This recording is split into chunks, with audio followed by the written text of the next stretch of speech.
شہر حیدرآباد میں کل شب اچانک بارش ہوئی، جس کے بعد آج دن میں موسم خوشگوار ہو گیا اور درجہ حرارت میں گراوٹ ہو گئی۔ کل شب شہر میں ہلکی تا اوسط بارش ہوئی، ساتھ ہی بعض علاقوں میں تیز ہوائیں بھی چلیں۔ Telangana state development planning society کے مطابق شہر کے 78 خودکار موسمی اسٹیشنز نے بارش ریکارڈ کی ہے۔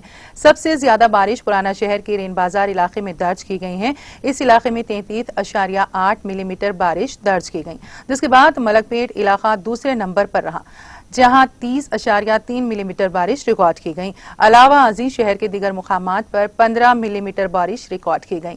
بعض مقامات پر بارش کی وجہ سے سڑکوں پر پانی جمع ہو گیا، جس کے بعد گریٹر حیدرآباد میونسپل کارپوریشن کے اہلکاروں نے پانی کی نکاسی کا کام کیا۔ بارش کی وجہ سے موسم میں تبدیلی پر شہریوں نے مسرت کا اظہار کیا ہے۔ بارش کی وجہ سے کئی مقامات پر بجلی کی سپلائی میں رکاوٹ پیدا ہو گئی، جس کی وجہ سے شہر کے لیے اٹھنے والوں کو مشکلات کا سامنا کرنا پڑا۔ شہر میں منگل کی شب درجہ حرارت 20.8 ڈگری سیلسیس درج کیا گیا۔ اسی دوران محکمہ موسمیات نے اس ماہ کی 17 تاریخ تک شہر میں بارش کا امکان ظاہر کیا ہے۔